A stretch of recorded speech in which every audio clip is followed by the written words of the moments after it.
नमो नमः। भवतां सर्वेषां स्वागतम्। एक भाषा शिक्षक सदैव एक ऐसा शिक्षक होना चाहिए जो कि भाषा को सही तरीके से अपने विद्यार्थियों तक पहुंचा सके। लेकिन हम कभी कभी ऐसा देखते हैं कि भाषा का शिक्षण बहुत ही आसान मान लिया जाता है। उसे ऐसा मान लिया जाता है कि यह तो कोई भी करा सकता है। लेकिन मेरा आप सभी को एक स्पष्ट रूप से कहना है कि भाषा शिक्षण जितना सशक्त होगा उतना ही किसी भी व्यक्ति का बाकी विषयों का ज्ञान सशक्त हो सकेगा। क्योंकि एक व्यक्ति जो होता है वह भाषा के माध्यम से ही अन्य विषयों को समझता है। इतिहास हो, चाहे विज्ञान हो, चाहे गणित हो, चाहे सामाजिक विज्ञान हो, चाहे भूगोल हो, उन सब का माध्यम कहीं ना कहीं भाषा होती है। अतः भाषा को सशक्त बनाना बहुत आवश्यक होता है। संस्कृत भाषा के दृष्टिकोण से यदि बात की जाए तो संस्कृत भाषा का भी शिक्षक सशक्त होना चाहिए। उसमें ज्ञान की पिपासा और ज्ञान की महत्ता का स्वरूप कुछ ऐसा होना चाहिए कि उसके माध्यम से वह संस्कृत में यज्ञ करता हुआ, संस्कृत में जीवन को धारण करता हुआ और संस्कृत भाषा के लिए स्वयं को आहूत के रूप में धारण करने वाला हो।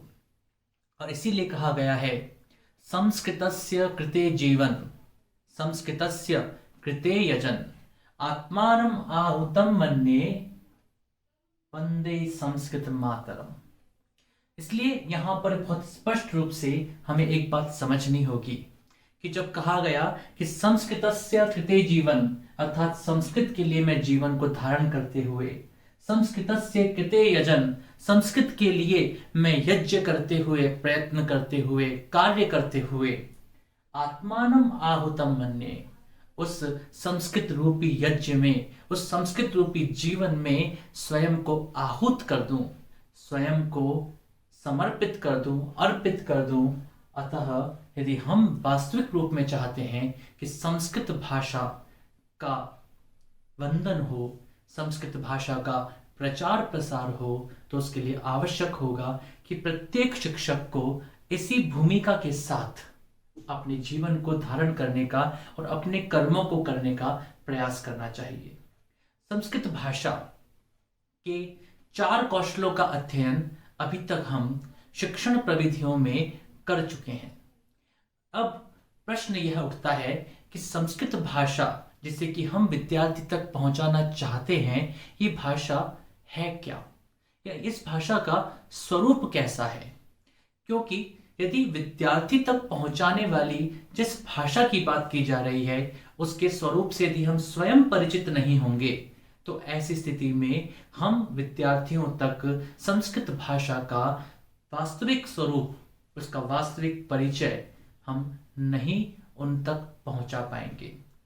इसीलिए जब कहा जाता है अनादि निधना नित्या वाकुत्सृष्टा स्वयंभुवा आदौ वेदमयी दिव्या यतः सर्वः प्रवृत्तयः, यहां पर स्पष्ट रूप से कहा गया है कि स्वयंभुवा अर्थात स्वयंभू ब्रह्मा के द्वारा, स्वयंभू के द्वारा जिसने भी सृष्टि को रचा है अथवा जो स्वयं सृष्टि से पूर्व उत्पन्न हुआ है उसके द्वारा अनादि निधना, जिसका ना तो कोई आदि है और ना ही कोई अंत है, ऐसी अनादि निधना नित्या जो सदैव रहने वाली है, वागुत्सृष्टा, ऐसी वाणी को उत्सृष्ट किया, ऐसी वाणी को उत्पन्न किया। और यही वाणी वेदमयी अर्थात वेद ज्ञान के रूप में हम सब के सम्मुख है। इसी वाणी को दिव्य वाणी कहा गया है और यही वाणी सर्वप्रथम उत्पन्न हुई थी। अतः इसी वेदमयी वाणी से यतः सर्वः प्रवृत्तयः, सब कुछ उत्पन्न हुआ, सब कुछ वहीं से प्रवृत्त हुआ है। तो हम देखते हैं कि यदि हम भाषा के दृष्टिकोण से बात करें तो वैदिक संस्कृत एक ऐसी भाषा है जिस भाषा को हम प्राचीनतम भाषा के रूप में स्वीकार करते हैं।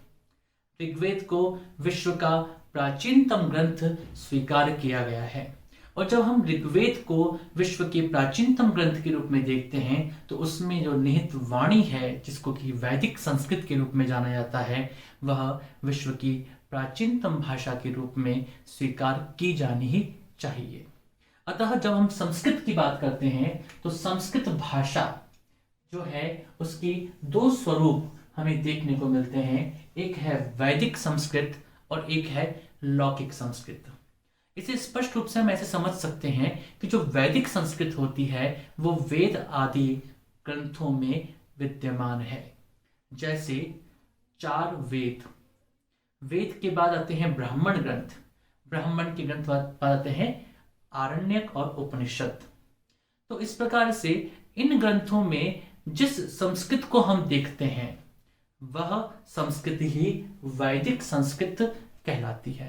अर्थात वैदिक साहित्य में जो संस्कृत है उसी संस्कृत को हम वैदिक संस्कृत कह सकते हैं। अर्थात 4 वेदों से, अर्थात वेद की जो संहिताएं हैं उन चारों संहिताओं ऋक, यजुः, साम और अथर्व, इन चारों संहिताओं से लेकर के और सूत्र साहित्य पर्यंत साहित्य रचा गया है। उसी संपूर्ण साहित्य में जिस भाषा का प्रयोग किया गया उसे हम वैदिक संस्कृत के नाम से जानते हैं। किसी समय किसी पाठ में निश्चित रूप से हम ये प्रयास करेंगे कि इस वैदिक संस्कृत के बारे में भी आपको कुछ महत्वपूर्ण जानकारी प्रदान की जाए। और जब हम बात करते हैं लौकिक संस्कृत की, तो लौकिक संस्कृत का सबसे पहला जो काव्य है वह माना जाता है आदि काव्य, जिसे हम कहते हैं, जिसकी रचनाकार को आदि कवि के रूप में जाना जाता है। अर्थात वाल्मीकि के द्वारा लिखे गए रामायण को लौकिक साहित्य की पहली रचना मानी जाती है। तो रामायण, वाल्मीकि के द्वारा लिखी हुई जो रामायण है, उस वाल्मीकि की रामायण में जो संस्कृत हमको देखने को मिल रही है, जो संस्कृत का स्वरूप हमें देखने को मिल रहा है, वह संस्कृत का स्वरूप जो है उसे लौकिक संस्कृत कहा जाता है। अर्थात रामायण और रामायण से लेकर के अनवरत जो परंपरा चली आ रही है संस्कृत की और संस्कृत साहित्य की, संस्कृत जगत की, वह संपूर्ण परंपरा का जो निर्वाह हुआ है वह लौकिक संस्कृत के माध्यम से ही हुआ है। जब हम संस्कृत की लौकिक परंपरा की बात करते हैं तो उस लौकिक परंपरा में हमें 2 बातें ध्यान रखनी चाहिए। पहली बात यह कि भाषा के दृष्टिकोण से कोई भी भाषा कठिन नहीं होती है और भाषा के वास्तविक रूप में 2 स्वरूप होते हैं।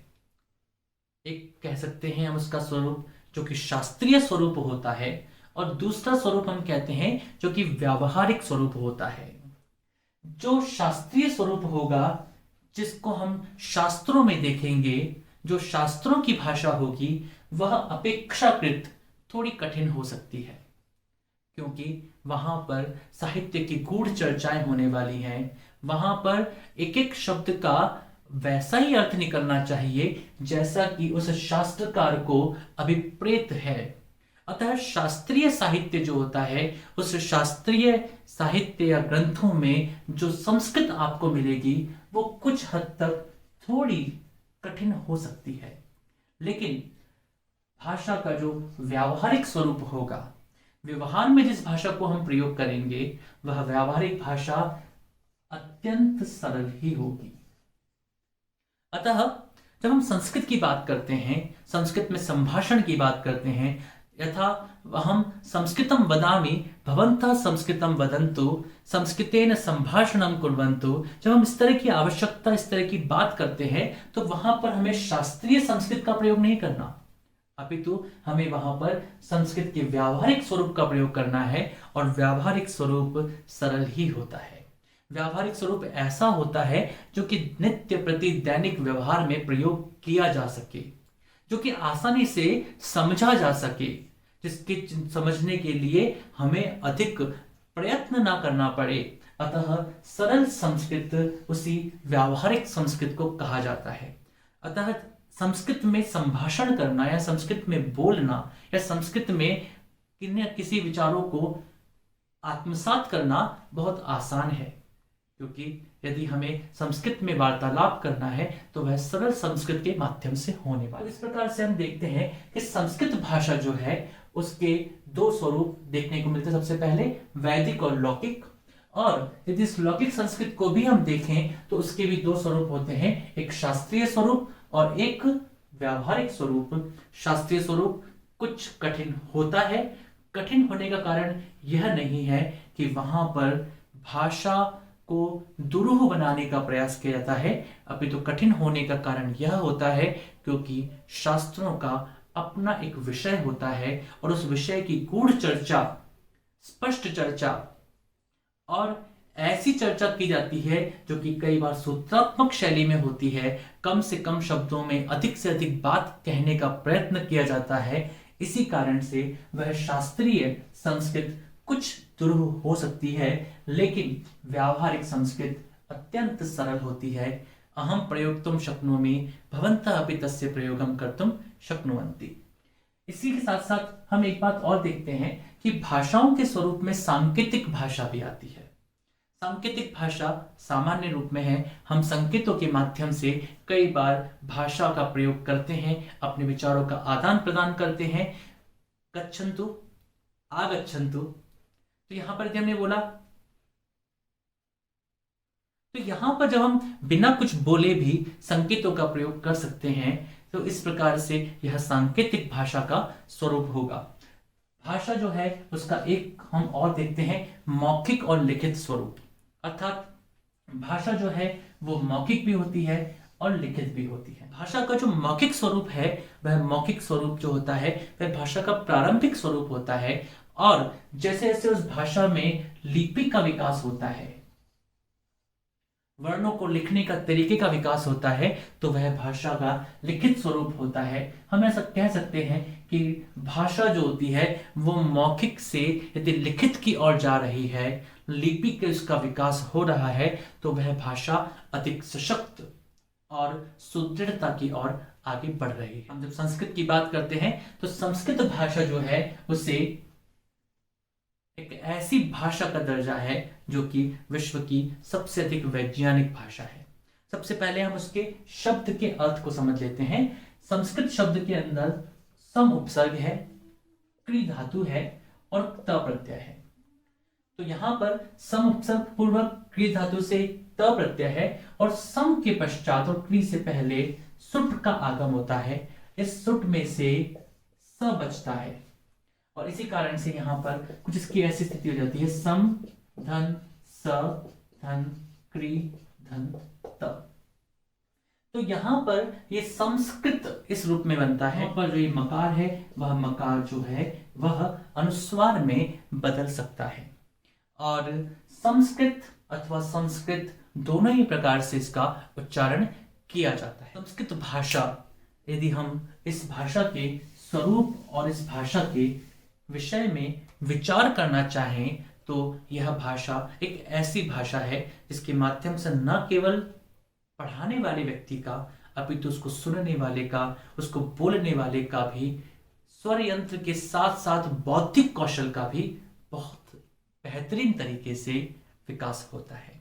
तो यदि हम अपने बुद्धि का, अपने स्वर यंत्रों का विकास करना चाहते हैं तो संस्कृत भाषा से जुड़ना और संस्कृत भाषा को बोलना हमारे लिए अत्यावश्यक हो जाता है। संस्कृत भाषा है कैसी? तो संस्कृत भाषा को समझने के लिए कुछ सामान्य रूप में यहाँ पर बिंदु बताए गए हैं। आइए उन बिंदुओं के बारे में हम जान लेते हैं। संस्कृत भाषा जो है वह संयोगात्मिकी भाषा है। संयोगात्मिकी भाषा का मतलब हुआ कि ऐसी भाषा जहां पर संयोग हो जाता है, वर्ण आपस में जुड़ जाते हैं, उनसे शब्दों का निर्माण हो जाता है, उनमें मात्राएं जुड़ जाती हैं, शब्द भी आपस में जुड़ जाते हैं, उनमें समास हो जाते हैं, संधि हो जाती है, उपसर्ग और प्रत्यय भी मूल धातु या मूल शब्द के साथ में जुड़ जाते हैं। जो संयोगात्मिकी भाषा होती है उस भाषा के कारण से हम कम शब्दों में अपनी बात को स्पष्ट कर सकते हैं। यथा रामस्य पुत्रः, हमें यह बोलना है तो हम यहाँ पर राम पुत्र शब्द का प्रयोग करके इन दो शब्दों को जोड़ देते हैं और उस कारण से हम कम शब्दों में अपनी बात को स्पष्ट कर सकते हैं। इसी के साथ साथ खगः। अब खगः का अर्थ होता है ख अर्थात आकाश और गह अर्थात जाने वाला, तब जो आकाश में गमन कर सके, आकाश में जा सके, उसे खग कहते हैं। तो इस प्रकार से हम देखते हैं कि भाषा के दृष्टिकोण से यदि हम चाहते हैं कि हम कम से कम शब्दों में अपनी बात को अभिव्यक्त करें, तो उसके लिए संस्कृत जो है वह एक कौशल हमें प्रदान करती है। यहाँ पर वर्णों को जानना होता है, वर्णों से बनने वाले शब्दों को समझना होता है, और वे शब्द जब वाक्यों में प्रयोग होते हैं तो उन्हें पद के रूप में जानना होता है और उन पदों से बनने वाले वाक्यों को समझना होता है। इसी के साथ साथ जब ये संयोगात्मकी भाषा है तो हमें इस संयोगात्मकी भाषा को जिस कारण से संयुक्त होकर के और शब्दों का निर्माण होता चला जाता है, उन सबको समझना होगा। और इसके अंतर्गत आता है शब्द रूप। शब्द रूपों को हम कई बार देखते हैं कि विद्यार्थी रटने का प्रयास करते हैं। वे उसे राम रामो रामा रामम रामो रामान इस प्रकार से करने का प्रयास करते हैं, लेकिन ये उचित नहीं है। शब्द रूपों को रटने से भाषा नहीं आती। शब्द रूपों को रटने से आपको इस भाषा के दृष्टिकोण से कोई फायदा नहीं होने वाला। वे केवल और केवल हमारे लिए बोझ बनने वाले हैं। अतः शब्द रूपों को रटना नहीं, अपितु शब्द रूपों को समझना होगा। शब्द रूप किस प्रकार से बने हैं उनको जानना होगा। जब ये संयोगात्मकी भाषा है, यहाँ पर भाषा के जो स्वरूप है वह संयुक्त होने वाला है, तो हमें हर शब्द में उसको वह कैसे बना उसके बारे में चिंतन और मनन करना चाहिए। हम जब ऐसा करना शुरू करेंगे तो उसके माध्यम से भाषा का जो विकास है, भाषा का जो स्वरूप है, भाषा का जो परिचय है, वह वास्तविक रूप में हम सबके सम्मुख आ सकेगा। तो शब्द रूपाणी यानी कि शब्द रूप, तो शब्द रूपों को हमें जानना चाहिए, शब्द रूपों को हमें समझना चाहिए, और शब्द रूपों को याद करने के लिए रटना नहीं अपितु उन्हें समझने का प्रयास करना चाहिए। मैं एक छोटा सा उदाहरण देना चाहूंगा इसके लिए। जैसे कि हमने मुनि शब्द देखा होगा और हमने गुरु शब्द भी देखा होगा। ये मुनि शब्द जो है वो इकारांत है और गुरु शब्द जो है वह उकारांत है। अब जब इसके रूप बनते हैं तो हम देखें, यहां पर बनता है मुनि, यहां पर बनता है मुनि, और यहां पर बनता है मुनयः। और इसी के बाद हम गुरु शब्द के रूप को देखते हैं तो यहां बनता है गुरु, यहां बनता है गुरु, और यहां बनता है गुरवः। अब इन दोनों को यदि हम देखने का प्रयास करें तो देखिए यहां पर शब्द निर्माण कैसे हुआ। हम इसकी पूर्ण प्रक्रिया की तरफ नहीं जा रहे, यानी कि जो सूत्र के रूप में जो शब्दों का निर्माण किया गया है, किस किस तरह से कौन कौन से प्रत्यय लाए गए हैं, यदि उतनी जानकारी हमारी नहीं भी है तो भी हम भाषा को समझ सकते हैं, भाषा के विकास को, भाषा के तरीके को जान सकते हैं। कैसे? यहाँ पर मुनि है, यहाँ पर मुनि इकारांत था, यहाँ पर गुरु उकारांत है, यहाँ पर केवल और केवल विसर्ग का प्रयोग किया गया है और शब्द का निर्माण हो गया है। इसके बाद आगे बढ़ते हैं द्विवचन में, तो यहां पर ह्रस्व इकार था, उस ह्रस्व ई को दीर्घ इकार में बदल दिया गया है। और जब यहां पर हम देखेंगे तो यहां पर भी छोटा ऊ था, यानी कि ह्रस्व ऊ था, उस ह्रस्व ऊ को दीर्घ ऊ में बदला गया है। दोनों जगह स्थिति सेम है, अर्थात यहां पर केवल और केवल दीर्घ स्वर का प्रयोग किया गया है और कोई अंतर नहीं है। इसी के पश्चात यदि हम आगे जाएं तो मुनयः और गुरवः, इसमें यदि हम देखते हैं तो यहां पर जो ई था, मुनि में से जो ई था वह ई को अलग कर दिया गया, और यहां पर इस ई के स्थान पर हम, यदि आप में से किसी ने देखा है कि एक संधि होती है, इसका नाम है अयादि संधि। तो अयस ई के स्थान पर ए होता है और ए के स्थान पर अय होता है, अर्थात ई को गुण किया तो ए बना और ए के स्थान पर अयादि आदेश किया तो अय बन गया।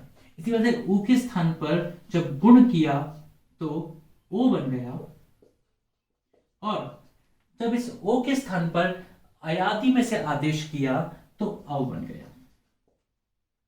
तो हम देखते हैं कि यहां पर केवल ये परिवर्तन किए गए हैं, अर्थात ई से ए और ए से अय तक पहुंचा गया है, और गुरु में ऊ से ओ और ओ से अब तक पहुंचा गया है, और यहां पर ये दोनों के दोनों शब्द सिद्ध हो सकते हैं, शब्द समझे जा सकते हैं।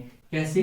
यहाँ पर मुनय्यह जो है उसके अंदर यदि हम इसको अलग कर दें और यहाँ पर देखें तो यह अय है और इसमें विसर्ग लगाया गया है। ऐसे ही गुरु में तो गुर है और उसमें अव का प्रयोग किया गया है और उसमें भी विसर्ग लगाया गया है। और इस प्रकार से हम देखते हैं कि गुर में अव जुड़ा तो गुरवा बन गया, मुन में अयह जुड़ा तो मुनय्यह बन गया। तो इस प्रकार से हम देखते हैं कि किस तरीके से इन दोनों शब्दों में समानता है। हम इस प्रकार से अनेक शब्दों में समानता को सीख सकते हैं, जान सकते हैं, और यदि हम ऐसा कर पाएंगे तो हमें शब्द रूपों को रटने की या याद करने की जरूरत नहीं पड़ेगी। वे शब्द रूप हमें सदैव ही स्मरण रहेंगे, वे हमारी बुद्धि में समझे हुए होंगे और उनका प्रयोग भी हमारे लिए आसान हो जाएगा। शब्द रूपों के अंतर्गत हमें संज्ञा के, सर्वनाम के, विशेषण शब्दों और इसी के साथ साथ क्रिया विशेषणों के, इन सभी के रूपों को समझना होता है, इन सभी के रूपों को जानना होता है और संख्यात्मक रूपों को भी समझना जो होता है। इस वजह से यदि हम कोशिश करेंगे तो हम शब्द रूपों में धीमे धीमे अभ्यास करते हुए आगे बढ़ सकते हैं। और साथ ही मेरा आप सबको कहना यही है कि शब्द रूपों को केवल रटिए मत, याद मत कीजिए, अपितु उनका प्रयोग भी कीजिए।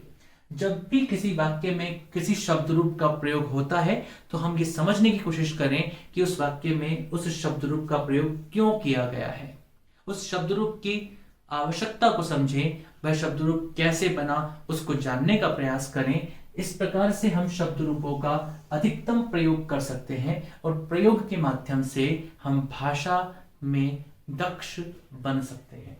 इसी के पश्चात आते हैं धातु रूप। धातु अर्थात रूट या क्रियापद। तो जो क्रियाएं हैं अर्थात क्रियाओं के जो रूप बनते हैं, वे क्रियाओं के रूप जो हैं उन्हें धातु रूप के नाम से जाना जाता है। धातु रूपों में मूल रूप से देखा जाए तो 10 लकार होते हैं और 10 लकारों को हम लट लकार, लोट लकार, लंग लकार, विधिलिंग लकार और लिट लकार, ये जो 5 लकार हैं, इन 5 लकारों का मुख्य रूप से प्रयोग करते हैं। और बाकी जो 5 लकार हैं, वे 5 लकार जो हैं वे हम अधिक संस्कृत का अध्ययन करने वाले छात्रों के लिए छोड़ देते हैं। इसमें कोई दिक्कत भी नहीं, क्योंकि हमें भाषा को सरलता के साथ सीखने की का प्रयास करना है। यदि ऐसा करते समय पर हमें कुछ चीज छोड़नी भी पड़ती है तो हम छोड़ सकते हैं, लेकिन धातु रूप की दृष्टि से देखा जाए तो धातु रूपों को समझने का तरीका तो एक ही रहने वाला है, धातु रूपों को जानने का तरीका एक ही रहने वाला है। हम जब किसी भी धातु रूप को पढ़ें तो उस धातु रूप को समझने का प्रयास करें। कई लोग जो होते हैं पठती पढ़ता पठंती, पढ़सी पढ़ता पठत, पठामी पठावा पठाम, जैसे मैंने तो थोड़ा बहुत शुद्ध बोलने का प्रयास किया है, कई विद्यार्थी तो उसको भी अशुद्ध बोलते हैं, पढ़ती पढ़त पढ़ंती, पढ़सी पढ़त पढ़त पठत, पठामी पठावा पठाम, ऐसे जल्दबाजी बोलते हैं। वे सोचते हैं कि हम जल्दी बोल करके इसको जल्दी याद कर रखेंगे, लेकिन वह जल्दबाजी बहुत बड़ा नुकसान करती है। और उस नुकसान का कारण यह होता है कि पहली बात तो ये कि हमें केवल धातु रूप रटे हैं, उसका प्रयोग अभी तक हमने नहीं सीखा। और दूसरी बड़ी समस्या यह है कि जो हमने धातु रूप रटे हैं वे भी गलत रटे हैं, क्योंकि उसमें हम विसर्ग का सही उच्चारण नहीं कर रहे हैं, जो वर्ण पूर्ण है उनको पूर्ण रूप से नहीं बोल पा रहे हैं। तो ऐसी स्थिति में हम जो कुछ भी स्मरण कर रहे हैं, जो कुछ भी याद कर रहे हैं, वह उपयोगी नहीं हो सकेगा। अतः हमें प्रयास करना है कि जो भी हम स्मरण करें, जो भी हम याद करें, वह हमारे लिए उपयोगी होना चाहिए और वह शुद्ध भी होना चाहिए। तो इसके लिए हम कई बार पठती पठतः पठंती, पठसी पठतः पठत, पठामी पठावह पठामह, ऐसा हम लोग बोलते हैं। हम चाहें तो इसको किसी भी और रूप में ही बोलने का प्रयास कर सकते हैं, हम इसको गाकर के बोलने का प्रयास कर सकते हैं, हम इसे किसी भी और क्रम से पढ़ने का प्रयास कर सकते हैं, जैसे कि पठामह पठावह पठामी, पठत पठतः पठसी, पठंती पठतः पठती, हम ऐसे भी बोल सकते हैं। हम किसी भी तरह से बोलें, लेकिन आवश्यकता यह है कि हमें प्रत्येक शब्द के बारे में यह जानकारी होनी चाहिए कि वह धातु रूप किस लकार में है, किस पुरुष में है, किस वचन में है और इसका अर्थ क्या होता है, और साथ ही यदि इसका प्रयोग करना पड़े तो मैं इसका प्रयोग कैसे करूंगा।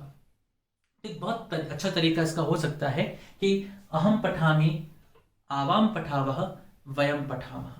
यदि शुरुआत में हम इस तरह का बोलना शुरू करें तो उससे हमारा कर्ता साथ में जुड़ जाएगा, और कर्ता और क्रिया जुड़ते ही हमारा वाक्य निर्माण होने लगेगा। तो हमें स्पष्ट हो जाएगा कि यहाँ पर अहम आवाम वयम का प्रयोग करना है।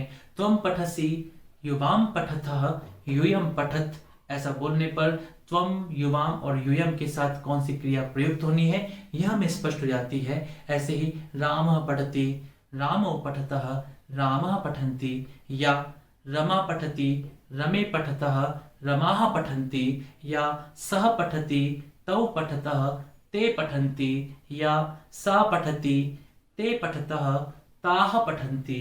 इस प्रकार से यदि हम बोलने का प्रयास करें, इस प्रकार से यदि हम अभ्यास करने का प्रयास करें, तो कर्ता और क्रिया का संयोजन करके हम जब उस धातु रूप को समझने की कोशिश करेंगे तो वह धातु रूप और भी अधिक बेहतर तरीके से हमें समझ में आएगा। और साथ ही एक धातु रूप को जब हम अपने जीवन में धारण करते हैं, उसको याद करते हैं, उसको स्मरण करते हैं, तो ऐसी स्थिति में उसके साथ जुड़े हुए उसके समान अन्य अनेक धातुएं हमें स्वयमेव याद हो जाती हैं। हमें उन सब का भी ध्यान रखना है, क्योंकि यदि हम चाहते हैं कि हमारा बोझ कम रहे तो उतना ही उठाओ जितनी आवश्यकता है। कैसे? यदि हमें पठ धातु याद करनी है तो पठ धातु के समान चल धातु है, उसी के समान खाद धातु है, उसी के समान लिख धातु है, तो हमें इन सब धातुओं का याद रखना होगा। लेकिन एक बात और, जैसे कि पठ से बनता है पठिष्यति, चल से बनता है चलिष्यति, खाद से बनता है खादिष्यति, लेकिन लिख से बनेगा लेखिष्यति। अब हमें इस बात को विशेष रूप से ध्यान रखना होगा। तो धातु रूपों में केवल और केवल हमें उन जगहों को विशेष रूप से ध्यान देना है जो जगह कुछ विशिष्ट हैं, कुछ अलग हैं, और बाकी सबको हम बहुत ही सामान्य तरीके से स्मरण कर सकते हैं, बहुत ही सामान्य तरीके से याद रख सकते हैं, बहुत ही सामान्य तरीके से प्रयोग कर सकते हैं। तो इस प्रकार से हमें धातु रूपों को याद करने में भी किसी प्रकार की कठिनाई का सामना नहीं करना पड़ेगा। इसके बाद यदि हम आगे बढ़ते हैं तो एक बात ध्यान रखने लायक है, लिंग त्रय। हिंदी में 2 लिंग होते हैं, पुल्लिंग और स्त्रीलिंग, लेकिन संस्कृत में 3 लिंग होते हैं, पुल्लिंग, स्त्रीलिंग और नपुंसकलिंग। और साथ में संस्कृत में लिंग निर्धारण का तरीका भी थोड़ा अलग होता है। वो कैसे? कि यहां पर लिंग निर्धारण का जो तरीका है वह तरीका होता है उस शब्द में आए हुए प्रत्यय या उस शब्द की संरचना।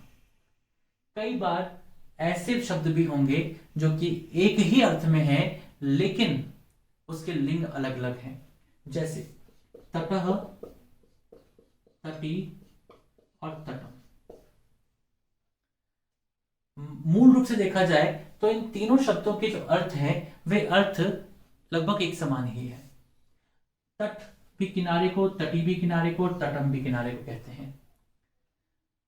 और इसको परिभाषित करने के लिए उसके थोड़े से अलग अलग अर्थों के बारे में चर्चा कर सकते हैं, लेकिन सामान्य रूप में देखा जाए तो इन सब का अर्थ एक ही है। अर्थात एक किनारे शब्द के लिए पुल्लिंग में भी शब्द है, स्त्रीलिंग में भी है और नपुंसकलिंग में भी है। आपको आश्चर्य होगा कि संस्कृत के अंदर जैसे महिमा शब्द है, गरिमा शब्द है, आत्मा शब्द है, ये सब के सब शब्द जो हैं ये पुल्लिंग है, स्त्रीलिंग नहीं है। हिंदी में हम आत्मा जाती है बोलते हैं, लेकिन जब संस्कृत में है तो यह पुल्लिंग शब्द है। गरिमा और महिमा ये कई लड़कियों के नाम आपने सुने होंगे, लेकिन वास्तविक रूप में यदि हम संस्कृत में बात करें तो ये शब्द जो है ये शब्द पुल्लिंग शब्द है। तो शब्द के दृष्टिकोण से हमें उसको जानना पड़ेगा, उस शब्द की आवश्यकता के दृष्टिकोण से हमें उसको जानना पड़ेगा, और जब हम ऐसा करेंगे तब जाकर के हम संस्कृत के लिंग त्रय अर्थात तीनों लिंगों के बारे में स्पष्ट रूप से जानकारी को हासिल कर सकेंगे। और इसके बाद आते हैं वचनत्रय। हिंदी में 2 वचन होते हैं और संस्कृत में 3 वचन होते हैं। अंग्रेजी में भी 2 ही वचन होते हैं। तो यहां पर हम देखते हैं कि संस्कृत में 3 वचनों का प्रयोग किया गया है, एक वचन, द्विवचन और बहुवचन। तो हमें इन तीनों वचनों के बारे में समझकर आगे बढ़ने का प्रयास करना होगा। सरल संस्कृत में, व्यावहारिक संस्कृत में हम कई बार देखते हैं कि द्विवचन को छोड़ दिया जाता है। जैसे अहम पठामि, अब आवाम पठावा का प्रयोग ना करते हुए वे सबके हिसाब से वयम पठामह का प्रयोग कर लेते हैं। दो लोग भी हैं तो भी वे वयम पठामह बोल लेते हैं। ये व्यवहार में भाषा को सरल बनाने का तरीका है। इसके लिए इसमें कोई आपत्ति भी नहीं होनी चाहिए, और बल्कि यह एक उचित तरीका भी है कि हम कम से कम शब्दों में अपना काम चला सकेंगे, और ऐसा करते समय पर यह सरल संस्कृत बन जाएगी, संभाषण के दृष्टिकोण से उचित संस्कृत बन जाएगी, उसको प्रयोग करना आसान हो जाएगा। तो इसलिए वहां पर दो वचन का ही प्रयोग किया जाता है, लेकिन संस्कृत में तीन वचन है, और इन तीनों वचनों का किस प्रकार से प्रयोग किया जाना है यह हमें समझ में आना चाहिए। उपसर्ग, उपसर्ग 22 उपसर्ग होते हैं, और ये 22 उपसर्ग जो होते हैं ये धातु में या शब्दों में जुड़ करके उसके अर्थ को बदल देते हैं। जैसे आप देखिए यहां पर हारह शब्द है, और इसी से प्रहारः बन जाता है, इसी से समहारः बन जाता है, इसी से विहारः बन जाता है। कितने शब्दों को हम बना सकते हैं, अपहारः बना सकते हैं। तो यहां पर हार शब्द से प्रहार, संहार, विहार, ये वि उपसर्ग है, ये सम उपसर्ग है, ये प्र उपसर्ग है, या अप उपसर्ग है। तो इस प्रकार से शब्दों को यदि हम वहां पर उपसर्गों को और देखते हैं तो उपसर्गों के माध्यम से भी हम शब्दों का निर्माण देखते हैं, अनेक शब्दों का निर्माण देखते हैं, और साथ ही उन शब्दों के विविध अर्थों को भी देखते हैं। तो यहाँ पर उपसर्ग का प्रयोग भी हमें सीखना आवश्यक है, उपसर्ग के प्रयोग को भी समझना आवश्यक है। हम जब गच्छति बोलते हैं तो वहां पर अर्थ होता है जाता है, हम जब आगच्छति बोलते हैं तो वहां पर अर्थ होता है आता है, और जब हम अवगच्छति बोलते हैं तो उसका अर्थ होता है समझता है। जब हम संगच्छति बोलते हैं तो संगच्छति अर्थात साथ साथ जाता है। आपने मंत्र सुना होगा, संगच्छध्वम संवदध्वम संवो मनांसि जानताम देवा भागम यथा पूर्वे संजानाना उपासते। तो इस प्रकार से हम देखते हैं कि जो शब्द हैं उन शब्दों में यदि हम उपसर्ग का प्रयोग कर रहे हैं तो उपसर्गों के माध्यम से हमारी जो भाषा है वह भाषा का जो विकास है, भाषा का जो स्वरूप है वह और भी बेहतर होता चला जाता है। और हम गच्छति आगच्छति, कई बार जब मैं कोई छोटे बच्चों को पढ़ाता था तो उस समय पर हम देखते थे कि बच्चे को ही पता है कि गच्छति में जाना होता है, लेकिन वो आने को क्या बोलेंगे। तो जब मैंने उनको बताया कि आगच्छति बोलना है, केवल आ शुरू में लगाना है, तो उनके लिए बहुत आसान हो जाता था कि अच्छा बस केवल गच्छति था जाना और आगच्छति था आना। तो इस प्रकार से हम उपसर्गों का प्रयोग यदि बच्चों को सिखाना शुरू करें तो उसके माध्यम से एक धातु से ही उनके बहुत सारे अर्थों को वे साध सकते हैं, उनका प्रयोग कर सकते हैं। इसके पश्चात प्रत्यय, यदि हम प्रत्यय की चर्चा करते हैं तो प्रत्यय और उपसर्ग, इसके बारे में उपसर्ग जो होते हैं वे कहाँ लगते हैं, उपसर्ग जो होते हैं वे किसी भी शब्द या धातु के पूर्व में लगते हैं। यदि अर्थात यहाँ पर धातु है या यहाँ पर शब्द है तो उपसर्ग जो होंगे वे यहाँ पर आएंगे, और जो प्रत्यय होंगे वे पश्चात लगेंगे। अर्थात इनके पश्चात प्रत्यय और इनसे पूर्व में उपसर्ग होते हैं। जैसे यदि हम आ उपसर्ग है, गम धातु है और इसमें ल्यप प्रत्यय का प्रयोग करेंगे तो यहां पर बनता है आगम्य और आगत्य। ये दोनों ही प्रयोग सही है, आगम्य भी बोला जाता है और आगत्य भी प्रयोग होता है, ये दोनों ही प्रयोग सही है। इसमें आ उपसर्ग है, गम धातु है और ल्यप प्रत्यय का प्रयोग किया गया है। विद्यार्थियों को प्रत्ययों के बारे में जानने का प्रयास करना चाहिए। विद्यार्थियों को कोशिश करनी चाहिए कि वे अधिक से अधिक प्रत्ययों के बारे में समझें, जानें। उससे उनकी जो भाषा है वह भाषा का जो प्रयोग है वह प्रयोग बहुत ही सुदृढ़ बनता चला जाता है। प्रत्ययों को यदि हम मूल रूप से दो भागों में बांट सकते हैं, कृत प्रत्यय और तद्धित प्रत्यय। कृत कृत से बना हुआ शब्द है, अर्थात ये जो कृत प्रत्यय होते हैं ये धातु में लगते हैं, और तद्धित इसमें तत् से बना हुआ शब्द है, अर्थात ये जो प्रत्यय होते हैं ये जैसे संज्ञा या सर्वनाम या विशेषण या इस प्रकार के शब्दों जिनसे हम शब्द रूप बनाते हैं, सामान्य तौर पर ऐसे मान सकते हैं, उन शब्दों में रखते हैं। तो यहाँ पर ये तद्धित प्रत्यय और कृत प्रत्यय, इनके बारे में हमें जानकारी लेने का प्रयत्न करना चाहिए और इसके माध्यम से हम अपनी भाषा को अधिक सुदृढ़ और सक्षम बना सकते हैं। संधि और समास। संधि के माध्यम से हम देखते हैं कि हम संधि का जब प्रयोग करते हैं तो संधि के द्वारा बहुत सारे शब्दों को आपस में जोड़ करके और उसका प्रयोग कर लेते हैं। ऐसा प्रयोग करते समय पर हमारी जो भाषा है वह भाषा और अधिक सुदृढ़ बनती है और अधिक सशक्त बनती है। भाषा का प्रयोग करने में थोड़ा आनंद भी आने लगता है और शास्त्रीय भाषा को समझने में हमें थोड़ी और मदद मिलने लगती है। तो संधियों के बारे में जानना, संधियां किस तरह की होती हैं, स्वर संधि, व्यंजन संधि और विसर्ग संधि, जिसे अच संधि, हल संधि और विसर्ग संधि के नाम से भी जाना जाता है, उन संधियों के बारे में पढ़ने का थोड़ा बहुत प्रयास अवश्य करना चाहिए। हम कई बार देखते हैं कि कॉम्पिटिटिव एग्जाम्स के अंदर अर्थात प्रतियोगी परीक्षाओं के लिए जब तैयारी करने के लिए विद्यार्थी आते हैं, वे पहले से ही स्कूल में और बीए के लेवल पर या एमए के स्तर पर संस्कृत पढ़ चुके हैं, लेकिन उनका उपसर्ग, प्रत्यय, संधि और समास इस पर जो है वो उतनी मजबूत पकड़ नहीं होती है। वे संधि को नहीं जानते, समास को नहीं जानते, प्रत्ययों को ढूंढने में उनको बहुत मुश्किल होती है, वे उपसर्गों को नहीं समझ पाते, शब्द रूपों को, धातु रूपों को, इन सब चीजों को नहीं समझ पाते हैं। ये बहुत बड़ा दोष है, ये बहुत बड़ी कमजोरी है। हमें उस कमजोरी को दूर करने का प्रयास करना चाहिए। क्यों प्रयास करना चाहिए? इसलिए क्योंकि भाषा के ये सभी के सभी ऐसे सोपान हैं, क्योंकि इन्हीं के सोपानों के माध्यम से वास्तविक रूप में हमारी संपूर्ण भाषा बनती है। संधियों को जानना बहुत जरूरी है, संधियों को समझना बहुत जरूरी है। यदि हम संधियों को नहीं समझेंगे तो हमारे लिए एक समस्या उत्पन्न होगी कि हम शब्दों के सही अर्थों को भी नहीं जान पाएंगे। संधि और समास को जानना आवश्यक क्यों है? छोटा सा उदाहरण देख लेते हैं। विद्यालय।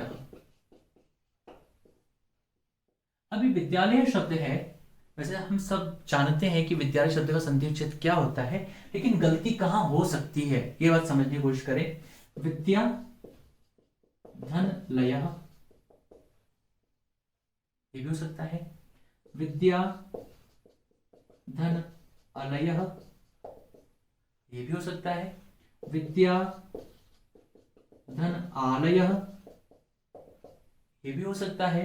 विद्या धन अलय, ऐसे बहुत सारे ऑप्शन हैं, ऐसे बहुत सारे विकल्प हैं जिन विकल्पों के बारे में विद्यार्थी सोच सकता है। हमें कई बार लगता है कि हम तो ऐसा नहीं सोचते, लेकिन हम इस शब्द के बारे में नहीं तो अन्य अनेक शब्दों के बारे में ऐसा सोचते हैं, विचार करते हैं। अब यहां पर कौन सा सही होगा? तो यहां पर सही शब्द को वही जान सकेगा जो कि वास्तविक रूप में उन दोनों शब्दों को जानने वाला होगा। तो विद्या का आलय, और आलय का अर्थ क्या होता है? घर, निवास। तो जहां पर विद्या का निवास होता है, विद्या जहां पर रहती है, विद्या का जो घर होता है, उसी को विद्यालय कहा जाता है। ऐसे पुस्तकालय शब्द बनता है। इसी प्रकार से यदि हम अनेक शब्दों को देख सकते हैं जहां पर संधि में हमें कई बार जो है वे संदेह होते हैं कि इसकी संधि क्या होगी। एक शब्द है द्वावेतौ। अब इस शब्द की संधि क्या होगी? तो द्वावेतौ इस शब्द की संधि होगी द्वौ धन एतौ। अब यहां पर यदि हम इन दोनों शब्दों के बारे में परिचित नहीं है, इस संधि को विच्छेद को समझ नहीं पा रहे हैं, तो ऐसी स्थिति में हम इस शब्द का अर्थ भी नहीं जान पाएंगे और हम एक ऐसे संदेह के घेरे में आ जाएंगे, हम समझ नहीं पाएंगे कि इसका अर्थ क्या होना चाहिए। तो इस प्रकार से हम देखते हैं कि यहां पर जो द्वावेतौ है, इस द्वावेतौ शब्द का अर्थ समझना मुश्किल हो जाता है यदि हम संधि को नहीं समझ पा रहे हैं। समास की आवश्यकता क्या है? समास अर्थात संक्षेप करना। संक्षेप अर्थात किसी भी बात को जो बड़े अधिक शब्दों में बताई जा रही है उसको संक्षेप में रख देना। संक्षेप में रखना भाषा का कौशल है, अर्थात हर व्यक्ति को यदि भाषा में कुशल बनना है उसके कौशल से युक्त होना है, उसमें श्रेष्ठता का धारण करने का प्रयत्न करना है, तो ऐसी स्थिति में आवश्यक हो जाता है कि वह समास को समझे। जैसे एक शब्द है पीताम्बरः और दूसरा शब्द है पीताम्बरम। अभी जो दो शब्द अलग अलग हैं, एक तरफ पीताम्बरः एक तरफ पीताम्बरम है, तो इन दोनों शब्दों का अर्थ क्या होगा? तो यहां पर पीताम्बरम शब्द जो है इसका समास विग्रह होगा पीतम अंबरम, और अंबरम का मतलब होता है वस्त्र। आकाश भी होता है लेकिन वस्त्र भी होता है, तो पीला वस्त्र, अर्थात पीतम पीला, अंबरम वस्त्र। यहां पर जो समास है उस समास का नाम है कर्मधारय समास। इसी के साथ साथ हम जब देखते हैं पीताम्बरः शब्द का प्रयोग किया गया, तो इस पीताम्बरः शब्द का अर्थ क्या होगा? तो पीताम्बरः शब्द का अर्थ होगा पीतम अंबरम यस्य सः, अर्थात पीला अंबर है जिसका वह। क्योंकि अंबर शब्द मूलतः नपुंसकलिंग है, लेकिन यहां पर जब उसको पुल्लिंग में प्रयोग किया गया है तो यह किसी और शब्द के लिए विशेषण बन गया है, और जब किसी अन्य पद के लिए विशेषता बताने में किसी समास का प्रयोग होता है तो उसे कहते हैं बहुव्रीहि समास। तो यहाँ पर यह समास जो है वह बहुव्रीहि समास के रूप में आता है। इस पीताम्बरः शब्द का अर्थ अलग हो जाता है। तो इस पर हम देखते हैं कि जो शब्द हैं उन शब्दों को समझने के लिए हमें समास की भी आवश्यकता होती है, संधि की भी आवश्यकता होती है, प्रत्ययों को भी जानने की आवश्यकता होती है, उपसर्ग को भी समझने की आवश्यकता होती है, वचन त्रयम तीनों वचनों को जानने की आवश्यकता होती है, लिंग त्रयम तीनों लिंगों को समझने की बात होती है, धातु रूप शब्द रूपों को समझने की आवश्यकता होती है, और यह जानने की आवश्यकता होती है कि संस्कृत भाषा संयोगात्मक की भाषा है, जुड़ाव की भाषा है, वह वर्णों को शब्दों को आपस में जोड़ लेती है। अतः हमारे अंदर यह क्षमता उत्पन्न करना भी हमारे लिए आवश्यक है कि हम उस संयोग को समझ सके, और दूसरी बात, यदि उस संयुक्त में से हमें कुछ भी अलग करना है, कुछ भी अलग निकालना है, कुछ भी अलग धारण करना है, या कुछ भी अलग को समझना है, तो उसको हम विश्लेषित भी कर सकें, उसको हम अलग भी कर सकें। ये दोनों आवश्यकताएं हमारी हैं, अर्थात भाषा के संयुक्त को समझना, भाषा के संयोग को समझना, और भाषा के संयोग को अलग अलग करके उसकी व्युत्पत्तियों के बारे में जान सकना, ये दोनों ही हमारे लिए आवश्यक हो जाती हैं। और जब हम ऐसा कर पाते हैं तो हम भाषा के दृष्टिकोण से एक सशक्त शिक्षक बन पाते हैं, सुदृढ़ शिक्षक बन पाते हैं। हम ऐसे शिक्षक बन पाते हैं जो कि संस्कृत भाषा के सर्वांग को अपने विद्यार्थियों तक पहुंचाने में सक्षम हो जाते हैं। विद्यार्थियों के लिए आवश्यक है कि वे भाषा के इन सभी तत्वों को समझने का प्रयास करें, उनको अधिक से अधिक देखने की कोशिश करें। मैं कई बार देखता हूं कि विद्यार्थियों के पास शब्दकोश नहीं होता। क्यों? क्या भाषा के लिए शब्दकोश की आवश्यकता नहीं है? प्रत्येक विद्यार्थी को अपने जीवन में अपने पास शब्दकोश रखना चाहिए। प्रत्येक विद्यार्थी को यह भी आवश्यकता है कि वह संस्कृत भाषा से जुड़े केवल पाठ्यक्रम की पुस्तकें नहीं, अपितु पाठ्यक्रम से इतर पुस्तकों को भी अपने पास रखे और उनको पढ़ने और समझने का प्रयास करें। और साथ ही शिक्षकों से आग्रह है कि शिक्षक अपने विद्यार्थियों को इन सभी कार्यों के लिए प्रेरित करें और स्वयं भी अपने पास इन सभी पुस्तकों को धारण करें, जिससे कि विद्यार्थियों को ये लगे कि हाँ, हमारे शिक्षक के पास में जब ये पुस्तकें हैं तो हमें भी इन शब्दकोशों को, इन पुस्तकों को खरीदना चाहिए।